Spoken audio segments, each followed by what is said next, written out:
Okay, greetings to you all online at this moment. I pray that Chukwu Okike Abiyama will bless you and keep you. Obase Ibini Babu will cause to excel in whatever that you are doing. Olorun will be the crown, will put a crown on your head and make it to become a true person on earth. Now, we are still considering the values of the Babalawos in Africa. If you are listening to this station for the first time, I would like you to or advise you to quickly listen to the discourse 1, 2, and 3. And if you've already listened to the discourse 3, 2, and 1, then carefully pay attention to today's class, which is diviners. And I will also seek that if you desire to promote these teachings, you should contact us on the WhatsApp platform or give a call, then we'll respond to that. And you tell us the areas you wish to help in promoting or supporting this aspect of teaching. And if you are also listening to this, I'll also seek and also beg that you should help in sharing this teaching to your platforms or invite your friends to be part of these teachings.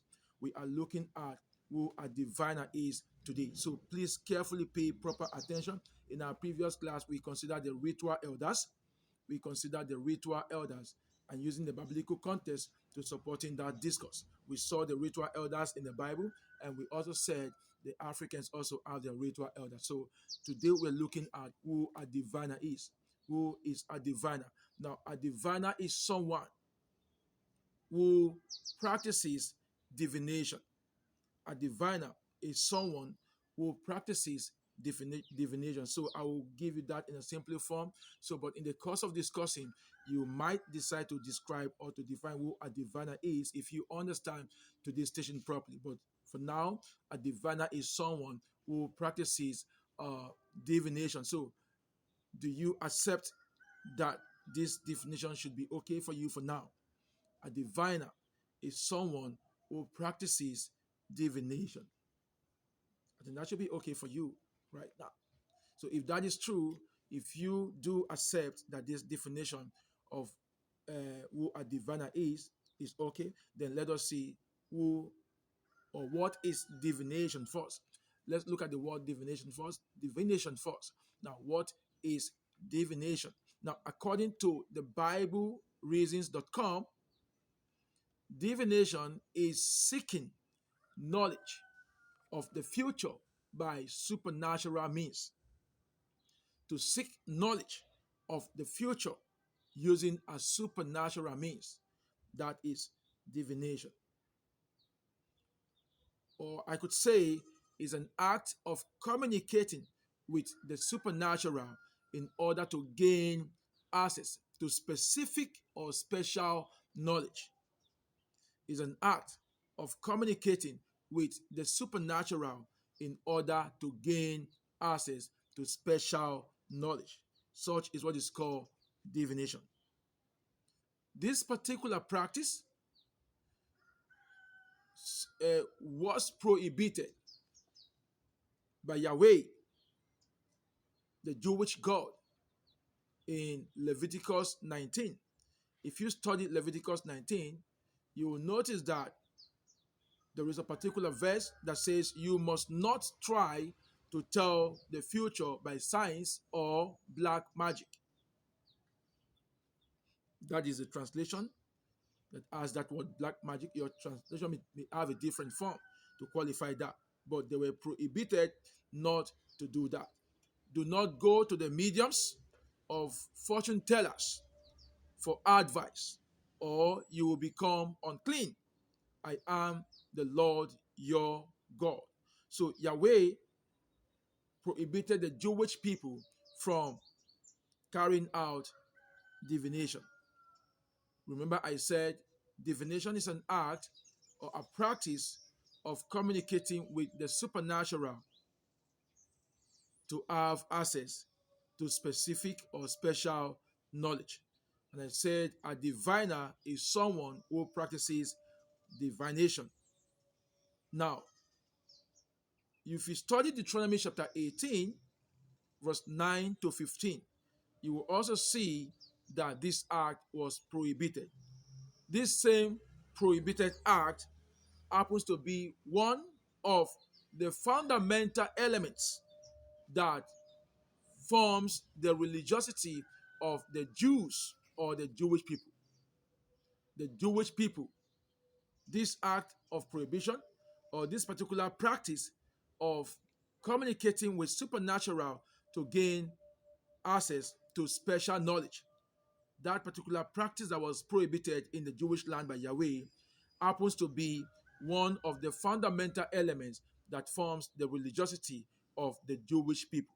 Because all the Jewish priests and prophets and seers, all of them, as defined in Torah, actually practice divination. I know this may surprise you or this may shock you. All the priests, or the prophets, or the seers of the Jewish people, as contained in the narratives of the Torah, actually practice divination. You come to see that. So I could tell you that Yahweh, the Jewish God, was actually trying to create a standard for the Jewish people by prohibiting them not to follow the pattern or the processes of such communication with supernaturals or spiritual beings the way the other societies or the other nations does theirs, because he was trying to create a standard. Remember, diviners have been in existence before even Yahweh called Abraham out from his father's kingdom or out from his father's land.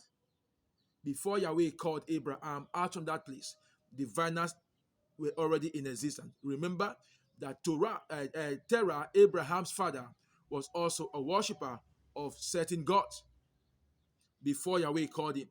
Like I said in the other previous class, Yahweh happens to be one of the Elohims that the Almighty Creator created, just like every other Elohims. And this Elohim seems to be having a kind of lifestyle of trying to draw mortals to themselves. So it all depends on the type of Elohim that controls the world you see yourself. So before Yahweh called Abraham out from his father's land, there were already diviners, there were already people that were carrying out these different spiritual practices or rituals. So Yahweh was only trying to create a standard for the Jewish people. So this prohibition was not in totality that the people or the prophets or the seers or the priests of the Jews will also not communicate supernaturally or with spiritual being to gain access to special knowledge. They do. So I said all the priests or the prophets or the seers and whoever you want to talk about in the Jewish standard as defined in the Torah were all practicing divination because they were communicating with a supernatural being or a spiritual being to help them gain access to special knowledge or understand the future or understand the events that are about to happen in the nearest days to come. They all do this. So the Jewish God, Yahweh, mentioned in Torah or Pentateuch seems to be a God that did not subscribe to unity of tribes, races, or nations or people. That Jewish God defined in Torah seems to be a God that have kept his people separate or the Jews not to mingle with other nations. But if you compare that act with that of Christ, you understand that the father that Christ seems to come to tell the world, if at all Christ ever came as defined in the narrative of the Second Testament, seems to be a kind of father or a God that needs the conglomeration or the unity of all the nations, of all the people, of all kindreds, of all tribes.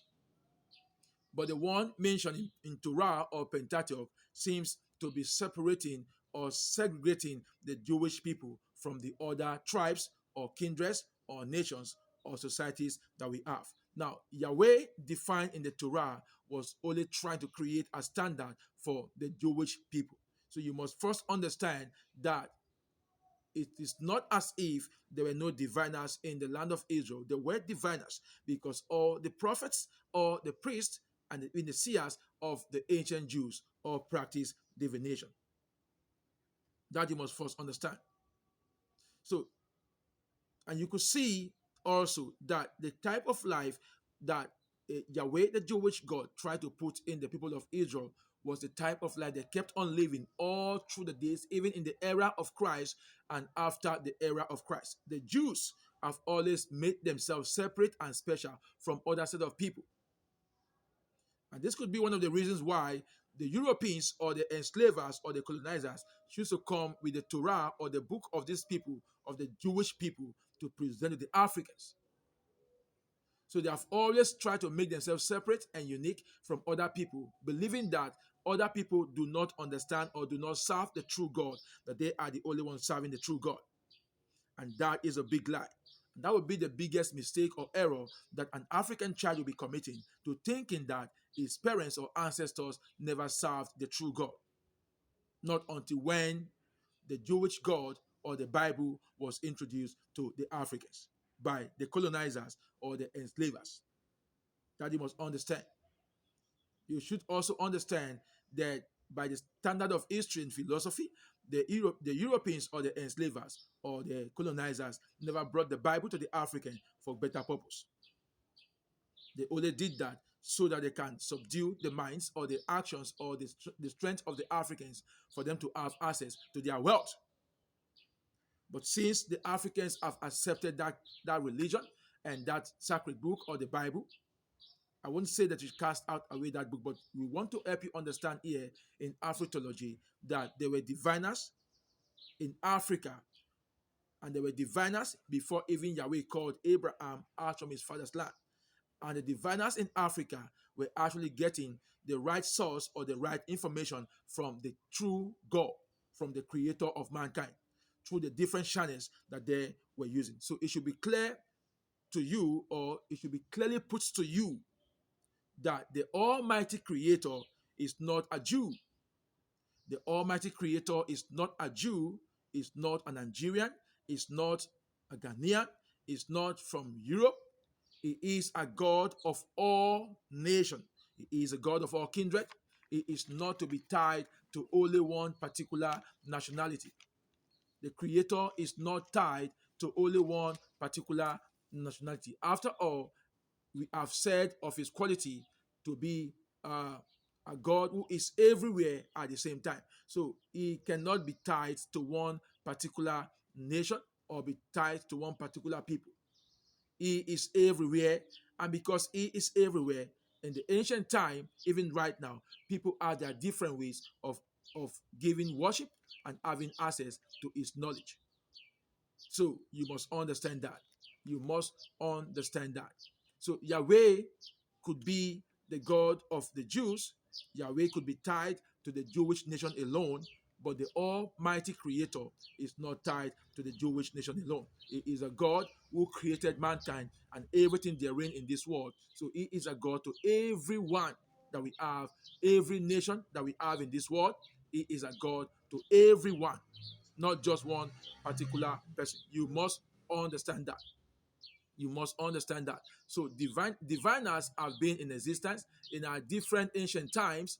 These diviners have had their different ways of having knowledge, or having divine knowledge, or having the knowledge of the unseen things or the future from him. Remember, in the Torah, the prophecy that a Messiah will be born was only told or given to the Jewish people. It was not given to our ancestors. Such kind of prophecy was not given to our ancestors. So do not say that the African ancestors worshipped satanic God. No. So do not tie the creator of mankind to one particular tribe or nation. So, like I said before, all the priests, all the prophets, or the seers of the Jewish people were diviners. And I said a diviner is someone who practices divination. I said divination is an art of communicating with the supernatural to have access to special kind of knowledge or to understand what the tomorrow will bring. So, who is then truly a diviner? A diviner is a spiritualist. A diviner is a spiritualist who seeks information about tomorrow or future, about events, about situations from the creator or any divinity through a channel.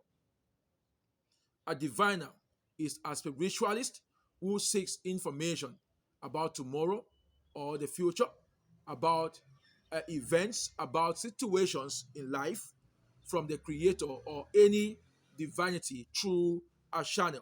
Now, these channels differ through a channel. This channel differ based on tribes and also based on religions. These channels differ based on tribes and also based on religion, and the processes also seems to differ based on tribes and based on religion.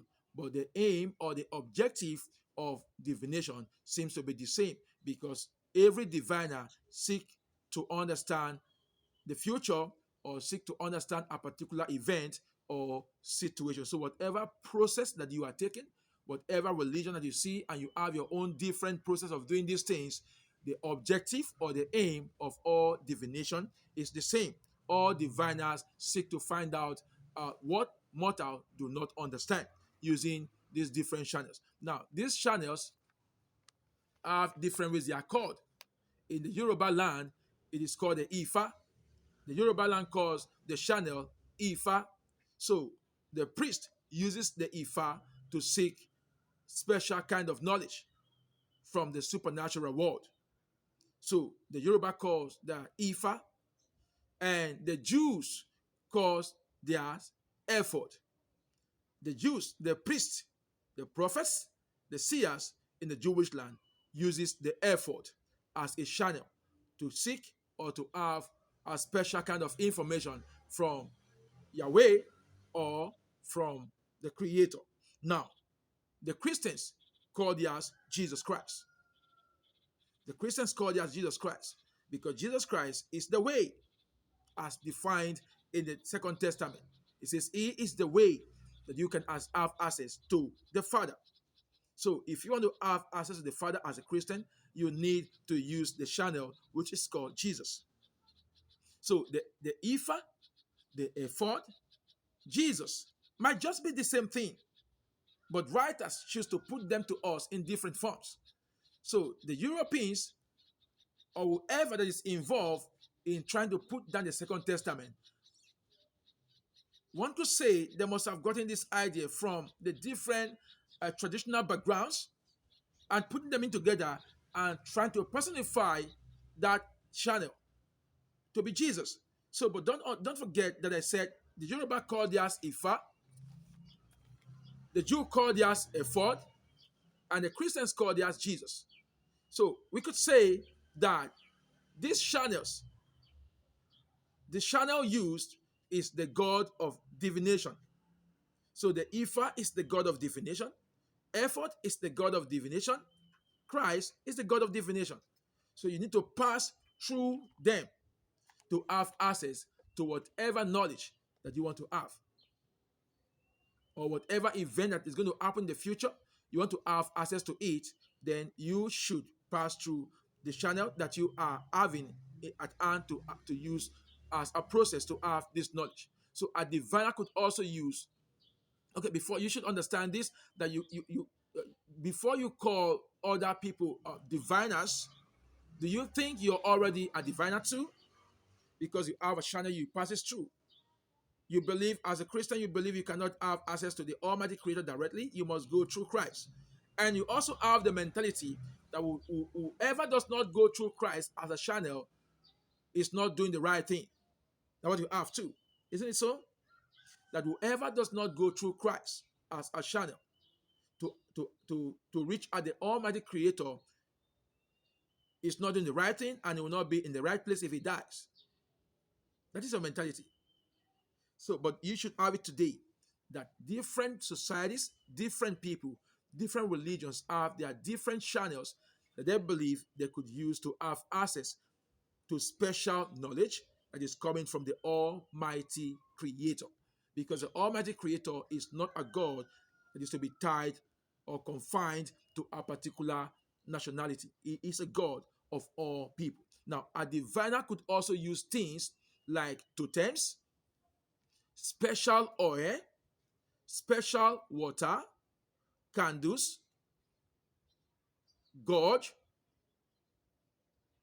stones, numbers, colors, cowries, or the one the Jews will call the Urim and the Tumim.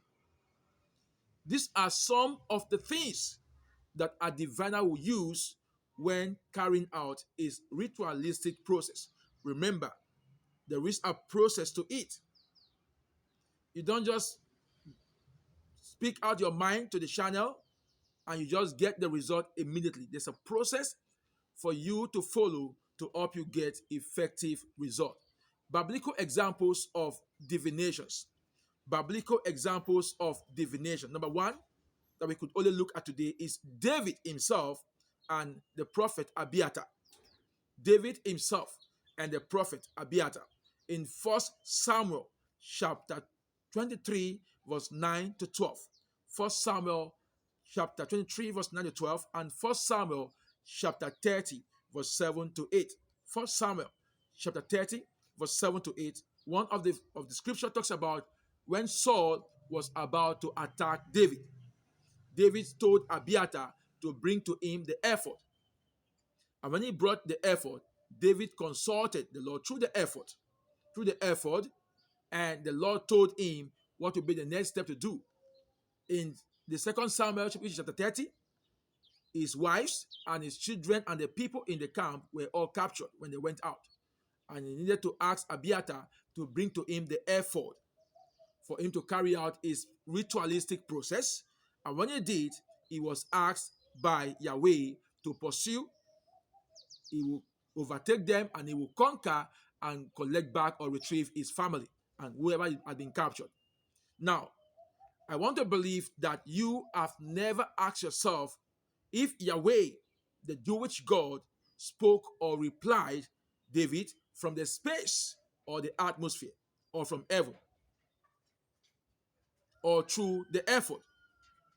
Now, Moses had a system that he used, a channel that he used to consult Yahweh, the Jewish God. Now, Yahweh did not speak from the space. It is from that same effort. It should be clear to you. At this your age, with your experience, it should be clear to you that it was from the same effort that David could hear, could understand the language that the effort has presented. And from his understanding, Yahweh is saying that he should go, overtake, conquer, and retrieve his family. So, I know you've never asked yourself, did Yahweh reply David from the space after using an effort? The answer is no. David got his answer from that same effort that he has used. It's like if the diviner pours down the Urim. Remember, the Jewish priest or the prophets, the priests have the effort. Now, you should understand this. All the Jewish priests have effort as part of their priestly garment. And on that effort, there are stones put in it.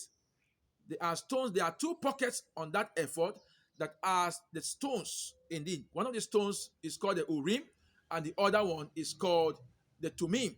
When there's a problem in the land, after the priest has carried out his ritualistic processes and still cannot get a better answer or a clear answer, he brings out the Urim and the Tumim, which are like cowries. He will pour them to the earth or to the ground, and he will understand the language that the Urim and the Tumim will present to him.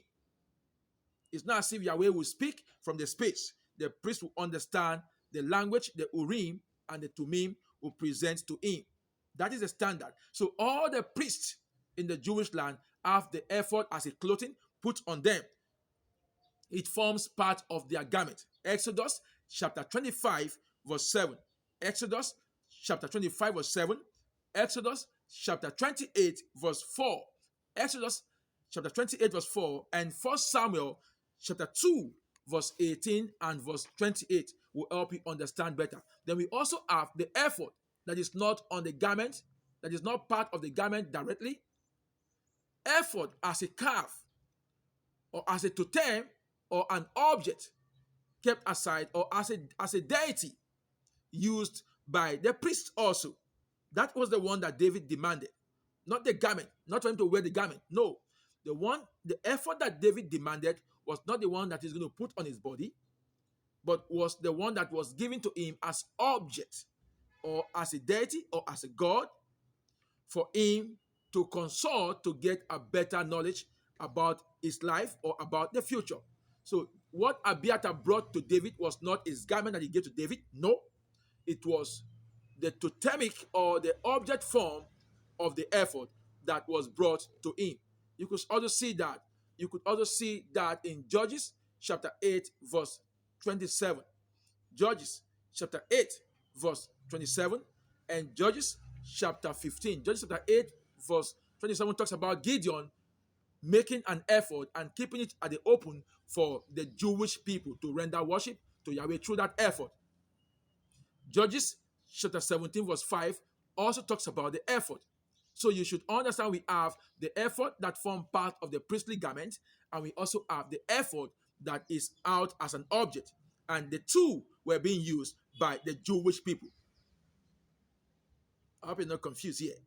Yes, they end up saying that it is only the Africans that practice divination, and they now seem to make divination to be a satanic practice. So because Yahweh prohibited the Jewish people not to follow the processes or the methods that the other diviners of other societies used, does not mean that there was no divination in the land of Israel or there were no diviners in the land of Israel. So you must understand that David did not just collect the effort and just talk out his worries. For there is a ritualistic process that he followed. The language to be used, he also used that language to help him understand the worries or the result to his worries. There is a process. The writer may not have indicated the processes that David used in getting the answer from Yahweh through the effort, but at your age, at this particular time of your age and your experience, you should understand that things are not just done anyhow. There is a process in doing things, especially when it comes to spiritual issues. You must understand that. According to John S. Mbiti, in his book, An Introduction to African Religion, the diviner or diviners use divination, a method of finding out the unknown by means of pebbles, numbers, water, animal entries, reading the palms, throwing dice, which could form the Urim and the Tumim, and many other processes are being used. So diviners sometimes also use their common sense. They also sometimes use their common sense and good imagination and experience to advise on certain issues, and could also tell the end of a matter based on their experience, based on what they have observed in the previous years in the work they are doing in divination. So diviners have been on board before even the call of Abraham, that you must understand. And the focus of the African diviners was on the Almighty Creator. Because first, they never had any Jesus in their own time. So they have their different channels, which I said the Yoruba call theirs Ifa. They have their different gods of divination that they use as channels to reach at the Almighty Creator. They have their different angels or spirits created by the Almighty Creator that the African diviners use as channels to get certain or special information from the Almighty Creator. It is quite amazing that from the biblical narratives, Yahweh is a jealous Jewish God who does not want the Jews to seek answers from the Elohims or other gods in the land. And you could see that in 2 Kings chapter 1, verse 2 to 4. 2 Kings chapter 1, verse 2 to 4. Exodus chapter 20, verse 5, and Exodus chapter 34, verse 14. There was a particular king of Israel who needed to go and seek information about his life somewhere. And the prophet met the messenger and gave him a particular reply. That was 2 Kings chapter 1, verse 2 to 4. So Yahweh does not actually want the Jews to copy the processes or the methods of divination of other societies or nations. Not because there were no diviners in the land of Israel. Like I said to you before, that all the priests, all the prophets of the people of Israel practice divination. They have a kind of way they seek knowledge from the supernatural. And I said their channel was the effort. And you've seen how the effort was used by David himself to get answers. But they have made the African one to become satanic. African diviners have been termed to be satanic, and we have the same diviners in Pentateuch. We have similar practices in Pentateuch or in Torah, but that has been made to be good one. And a different kind of name had been given to such practice. The one contained in Torah or the Pentateuch, but the one carried out by the Africans, traditional leaders or spiritual men, was termed to be satanic. So, African child, you should wake up. Stop abusing the religiosity of your ancestors and do not remove the ancient stones laid down by your ancestors. There were diviners before even the call of Abraham, and there are still diviners in the land. You might be surprised to call yourself a diviner because sometimes some pastors give you special kind of oil and tell you when you pray with that oil, you're going to get access to some certain knowledge. That is divination. But I know you've called it a special name. That does not sound like divination to you. So, but that is divination. A communication with the supernatural using channels to help you have access to a special kind of knowledge. And I said to you, all the Jewish prophets and priests, seers, practice divination in their time. But theirs was given to the Africans or presented to the Africans as a good one. And so we have a kind of special good name attached to their own practice. But the one practiced by the ancestral fathers of the Africans was called a very bad name. So wake up, Africans, and stop abusing the religiosity of your parents. Diviners exist, and divination is not bad if only it is channeled to the Almighty Creator.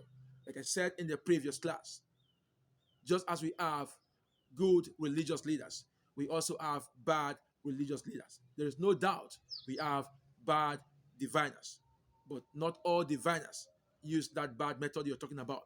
There are diviners that still follow the right processes and get the right answers from the Almighty Creator. So stop abusing the African religiosity. Stop abusing your ancestral system of worship and do not remove the landmarks laid down by your parents. The Jews have not done that.